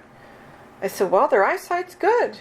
Yeah, this is my friend Abba, and this is my friend Susan. And they're married, and then we just had lunch with my mother, and now I'm chatting before they get in their car. And you can tell those people they're bigots because that's really offensive." And then she said, "Well, I'm married to a black man." I said, "What are you doing out here?" Yeah. Asking me this question. Yeah. But can you imagine, oh, I see a Hispanic person on the sidewalk. I better go tell the building manager. Yeah. I don't know if it's partly age. I don't know if it's Minnesota white. All our casseroles are creamy colored. I don't know. But people have to get over that, and she's this woman who helps me. She's a business owner, and she also works as a homemaking aide or something. I can't remember the title. But she owns her own home. She owns her car. She knows how to keep herself safe, and she's successful. But what if she hadn't had some of the stumbling blocks that she'd had? What would dreams have no gender. Dreams should have no socioeconomic platform, but they do. But I appreciate learning about it. I don't know what I can do about it except voting, and communicating with people, even if I don't know them. "Hi, how are you?" Whoop, they're gone. They're walking in the other direction. But still, I see you. So, yeah. Anyway. No, well, yeah, it's a big difference. Just like walking by, not making an effort to say hi versus making that effort. Right. People notice those kinds of things. They do, like just making eye contact and nodding. Yeah. I see you. I see your humanity. It's interesting. Two Somali neighbors, women, came over, and I have this big raw amethyst somewhere that used to be where the art project is now. It's about this big, and it's all kind of, how those amethyst crystals. Anyway, my mom got it in Mexico. So we're sitting in there in the living room chatting, and one of them said, "Why do you have that demon in the middle of your living room?" And I said, I don't know where the demon is. And they pointed to the rock. And I said, my mother brought that from Mexico. And they said, "It's a demon." So now I've put it somewhere that's not in my shared space when I have people over, because it made them uncomfortable. I would never have known. Yeah. You know? Yeah. Do you know if it was like, is that like a specific belief with like amethysts? Or? No, because then I went on my phone and pulled up amethyst as a gemstone and showed them when it's cut and polished, and they were like, oh. But they kept saying, that one's a demon. It was interesting, Yeah. you know? Well, yeah, and it's funny because you could have just like doubled down and tried to like deny it and be like, what are you talking about? But also like, oh, okay, you don't like it? Like, Yeah, I moved it while they were here. Yeah, you can just move it. But for me, it's like if someone wanted to give me a shirt that had 5-pointed stars on it, I couldn't wear it. As someone Jewish, the 5-pointed star is not Jewish. So I would only wear 6-pointed stars. Not necessarily to say I'm Jewish, just for my own comfort level. Like I happened to find a set of sheets that have 6-pointed stars on them. They're about outer space. They have planets and rockets. But it was like, oh, look at this. I can have sheets with stars. I'll be comfortable with them.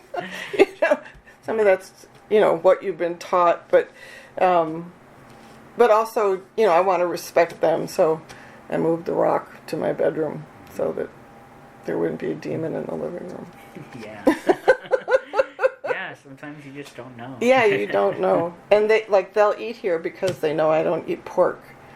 But they won't eat at most Americans' homes unless they're Jewish and keep kosher, because they do halal for their food. And they're so excited to say, your halal is like, your kosher is like our halal. We can eat in each other's homes. And I'm just, yeah, isn't that wonderful? That is very, yeah, I'm sure they appreciate that a lot. Right. And, it's interesting living here with Somali immigrant neighbors and then having this weekly, twice a week hours of contact with my cooking helper.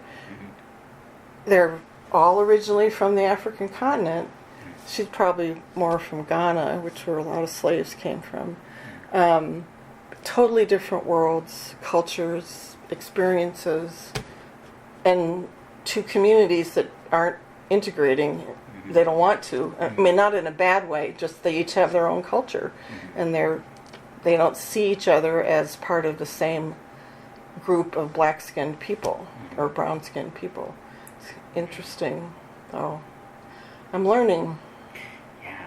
No, it's very, yeah, it's interesting, those sort of differences. That, yeah, it's easy if you're white to not notice those kinds of things. Yeah, I'm so privileged, how I grew up. I'm not living middle class now, but, most of my furniture was my parents. And, I've had a marvelous education and experiences because of their financial success, which is built on my grandparents' financial success, especially my immigrant grandparents. And a lot of people don't have that, And when I'm advocating for myself, I have that academic speech that doctors will listen to, and other people. When I was photographing letters, I was in the middle of University Avenue during the construction of the light rail. Of course, I wasn't in danger, but I heard this man yelling, and he wouldn't stop yelling. And I finally turned, like, some woman's in trouble. Well, it was me. It was a police officer yelling, "Get out of the middle of the road!" And I'm like, oh, here I'm this chubby white lady, and I had a goofy sun hat on. I said, "Oh, officer, I'm so hard of hearing. I didn't realize you were speaking to me. I'm doing this project with the Rondo Library. Here's my letter." And he was like, "All right, just don't go in the construction zone." If I had been black or Hispanic, whether I was female or male, I would have been in the back of his car, But I played the sort of dumb, friendly, white woman who he wasn't going to arrest me, And I played on my privilege and my deafness. But I had the ability. I don't want to say I had the right to do that, but I had the ability, and I took advantage of it. Yeah. Well, yeah, because it's like a lot of white people might have an experience like that, and they go, "Oh, that was fine." So, like, why is it happening to other? Right. Why are young black men getting shot in their cars? Yeah. Yeah. Yeah. Well, I'm sorry. No, I Well, mean, it's all real. I'll just say that between a head injury and I get tired if I have to, not this, but if I'm in a group and I have to listen and talk, it's tiring for me, both head injury and being a one-eared listener. But, you know, I don't really have any power except over my own life and presentation and responses. But I do try to not just be in a bubble. And, you know, if I can tell someone about, they have a caddy waiver, but they don't know about the lift program, I can tell them, you know, I can't change the racism in the Twin Cities or beyond, but I can appreciate this wonderful woman that comes and helps me cook twice a week and be open to learning from her and making her feel safe and comfortable by my home if she wants to ask me anything. It's all like, you know, I don't know that my sphere is very big, but I try to have it be a positive experience if you come into my bubble area. Yeah. Now, I don't want to really call it a bubble, but you know what I'm saying. Come into contact with me, that's all I can do, you know. Well, I think it's huge that you like share resources with people, because I don't know, people are probably like most likely to use something if it's like, oh, a friend talking to them versus Right. like, you know, someone at a table or Right. you know, handing you a flyer on the Right. street or reading it on a poster. It's just Right. like, Well, and yeah. a lot of the immigrant Somali women who are now Somali Americans, they're illiterate or almost illiterate. Their families didn't think they should be taught to read. Mm-hmm. So, like my friend Zemzem, if I text her, she calls me. She never texts me back. Because she maybe and I just go ahead and text her only like one sentence or something. Or I might just text her, please call me. But she can't read much.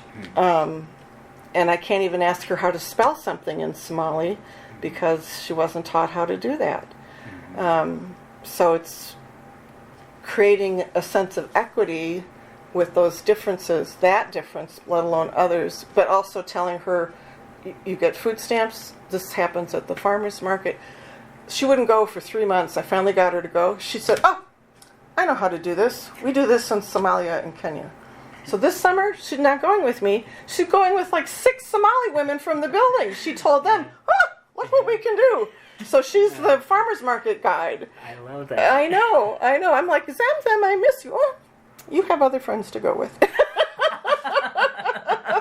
But I empowered her just because I liked her and thought she'd like to go. But look what she did with that, you know. So, like, I was in the lounge playing chess with another Somali woman, and who's beat me, and Zemzem and her friends came in with all their bags of stuff from the farmer's market, and she said, we're back from a tour of the farmer's market. That's lovely. I know, and I was like, oh, you know, strength to your sword arm. That's great. Yeah, I'm happy for her. Anyway, I don't want to... No, yeah, well, I think, no, we've covered a lot of different stuff. Anything specific you haven't asked me?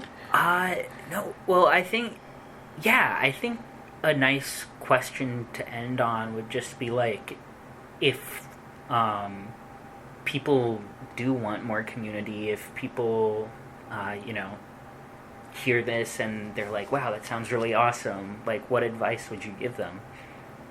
About creating community, like in this building, or? Yeah, or just in general in the city, and yeah. Well, there's lots of resources, I mean, based on your interests, like people go to what is that thing that's about groups, like if you like to hike or bowl or go to the opera and all your friends hate opera, there's this meetup, you know. So that's a resource. I guess I would say, I did this when I was in San Diego, and maybe it wouldn't make sense here, but San Diego County is as big or bigger than New Hampshire. And I didn't know bupkis about San Diego County or city or even California. So, but I know how to use a library, and I like to read to my kid. They were 3 when we moved there. So we went to every library in the county. Some of them were, like driving to LA almost. But I got to learn the county, talk to librarians about, I just moved here, we live in La Mesa, learn things. Learn things about those communities. So that was one way of learning my way around. I learned all the different highways, and all the highways there they call the 94. I got back here and I'm saying, well, don't I take the 94? The 94? You just take 94, Anyway, but so something like that, or like deciding to visit, what would be another thing? All the YMCAs. Maybe you brought your YMCA membership. Or visit 3 of them, something like that. I guess I would, not be afraid of resources. Like even going to a police station near you and saying, we just moved here and, I want to take my kids for some walks to learn about where we live. Where will we be comfortable? Mm-hmm. And at what times? It's kind of crazy out there right now. Also calling your state representative, I just moved here, or I just moved into your voting zone, or whatever you want to call it. Want to let you know I'm happy you're my blah blah. Do you have any recommendations for family with young children, or a senior citizen in a wheelchair, and letting people know about the disability hub. You don't necessarily have to be disabled, and I think any older adult, things start happening, your teeth fall out, you can't hear, you fell down, your mobility isn't as good, all that stuff. And don't be afraid to ask. I really learned that during both raising my child. Like, I have a kid who does this. I babysat all through high school. I never saw a kid do this. What does it mean? Or how is it benefiting them? Or whatever, ask people, I guess. Volunteering is a great way. If you have an interest, I don't know, volunteering, the Y probably has opportunities, museums do. And the Disability Hub, I think anybody could call. I'm looking for resources about this. I don't know Minnesota at all. Or how do I get my kid evaluated if it's something like that. And just talk to people, I guess. Like, hey, I want to ask you a question, Yeah. But, do you mind, I just moved here or something, Also join a church, mosque, synagogue, Buddhist group, meditation, secular meditation group, take a class through community ed, all those things. And I would say even by phone, the librarians, to call and say, I don't even know how to begin to look this up. You're a librarian. What words would you be? Or do you already know? I still do that. I got to know some librarians because of my mom, because she got 2 grocery bags full of books a month, and I went and got them and brought them back. So the people that put those bags together, I still email and call them. But, that's what they're there for. They're there to help you access information, whatever it's about. So hopefully more people know about libraries than not. Yeah. Uzbekistan must be a very poor country. Yeah. Anyway, I don't know. I'm really grateful that my parents were who they were and not Minnesotans living here, because a lot of my friends that are from generations of Minnesotans, they're introverts. And I think they were taught to be introverts. I'm obviously not an introvert, which I do need time quiet and alone because of my head injury, but it's not about my personality. So I guess I just, don't be afraid to leave your comfort zone as long as you're pretty sure you're safe. Like you never talked to a librarian before. Easier than smoking a pack of cigarettes, Yeah.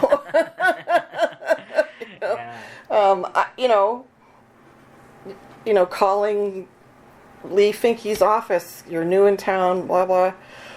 Where do I start, Easier than not getting any resources, Yeah.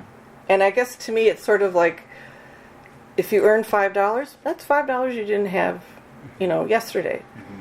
If you get 2 resources that are going to make a difference, you just changed your life from how you saw it yesterday. That's important. Yeah, that's So, huge. I don't know. I love that. Well, and I know I said that was the last question, but she did just walk by, so I was wondering if you could Talk tell about us Bindi. a little bit about Bindi Oh, as a fellow cat owner. well, Bindi, I saw Bindi on Facebook from the Monticello Animal Rescue Center. She was with this tiny little dog, smaller than her, and she's kind of small anyway. So I thought maybe they were a bonded pair. It didn't say much other than what and where the animal shelter was. So I emailed or messaged and said, is this a bonded pair? I was actually looking for a cat, but that dog is so small. I would take them both. Dogs like a cat. So the woman wrote back and said, they're not a bonded pair, but I love you for asking, so you get first dibs on the cat, whose current name is Bindi. And I'm trying to find her a home. Where are you, Boo-Boo? Oh, she's sitting over there. I call her Boo-Boo now, too. Yeah. I know you heard me.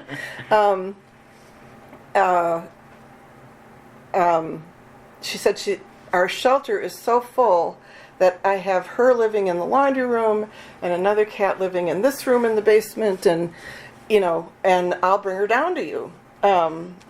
We communicated then through messaging, then we talked on the phone. She's like, oh, I think you'd be perfect. And the person who surrendered Bindi paid for her adoption fee, and I couldn't afford that, and so it was a perfect match. But Katie, who I think is the director up there, had a heart attack. So I ended up waiting like 6 weeks for Bindi. But then Katie, once she was able to be away from home and was out of the hospital and stuff, her daughters drove her down, and they spent about 2 hours here. And I had set up a litter box and a dish and stuff. And before they left, she used the litter box. I mean, she let me pick her up. She sat in my lap before they left. She was very social. And they said, we have no problem leaving her here. So it's funny, though. People come in and they're like, oh, your cat is so small. And my cat is not small. What does it matter? But I feel like, that's not praise. But people praise how she's what's called a faded tortoise. So she's like gray and white and faded caramel color. I guess that's a faded tortoise. But I switched to what food she eats, and her colors are stronger now. Oh, interesting. She has better nutrition. I'm sure it's hard to buy a lot of food at a good price for all those shelter animals. But she's very sweet and very social. She sleeps with me. She sits on this chair by the front door and waits for me when I'm gone. I don't know. She's just really sweet. And when I had COVID last September, I had 104 fever for 4 days. She sat on me the entire time except to eat and use her box. And every couple hours she'd lick my forehead. And the day the fever broke and she licked my forehead and it wasn't there, she went back to her spot on the bed. Oh, wow. I know. I was like... She's checking on you. I know. And now she gets up on the back of the recliner and she licks the back of my neck and licks my hair. And sometimes it gets stuck in her teeth. So this licking her human thing. Anyway, she's a lot of fun. She's 5 now. I've had her May made a year, and she loves to play. She loves to be held and brushed, and she's the perfect cat. And she thinks this is huge because it's not just a laundry room. Yeah. So She had an upgrade. yeah, an upgrade. Yeah, the cat I moved in with from the 3-story huge house with southern windows, and I only have western windows. She was very mad, and she started pooping all over and smearing it and biting people. So she lives in Forest Lake now with someone who has all southern windows. Okay. She's very particular. Yeah, she was really, she wouldn't have anything to do with me. Like, what did you do to us? Yeah. This was a downgrade. You're right. So, look, there used to be a nurse that came, maybe it was because I had COVID, I can't remember. But I said to her, do you have southern windows? Because she was the only person baby wasn't biting. And she said, yeah. I said, would you like a cat? Because baby hates being here. The next week she took baby home. Aww. I know. I used to get pictures, Yeah. Here's baby on the sun porch. Here's baby bossing the dog around. Aww. Anyway, so I'm grateful to Katie that she came down from like Anoka with Bindi, and I still send her pictures of Bindi. In fact, I did this morning. And she's going to San Diego on her first trip to San Diego, and I'm like, oh, I used to live there. And she said, oh, well, what should we do? So I sent like this essay about what they should do. But at one point she didn't respond for like a month to some photos of Bindi, and I thought, well, I should probably stop. And then I got a message that said, I've had another heart attack, No. and I've been in the hospital forever, and looking at pictures of Bindi has helped distract me from the pain from open heart surgery. Oh. Don't stop sending pictures. Oh. It was so sweet. That's very I sweet. know, Oh. I know. And she and her daughter said they love Bindi because she's so sweet and she's very soft. Very, very, very soft. So I'm glad that I kept sending pictures to her. So, Yeah. But I was just like, oh my God, Bindi's helping her get through Oh. recovery from Yeah. heart surgery. So Animals anyway, are so important. that's my life. Yeah. Well, that's great. Any final words you want to say, or? Well, I'd be interested to see your YouTube when it's finished. Yeah. I'm not sure the entire project, but we're gonna make it up along the way. Like, Yeah. it's art And life. Yeah, art and You life. know? So you never know what's coming at you. And with COVID, you really don't know. So, like, I don't have much lung capacity anymore, which used to be an athlete. Yeah. High school and college athlete. So, no, I'm not. Things change. Yeah. Wow. Anyway, no, thank you for Awesome. deciding to interview Yeah. me. Well, thank you so much. Yeah. I'll stop the recordings now.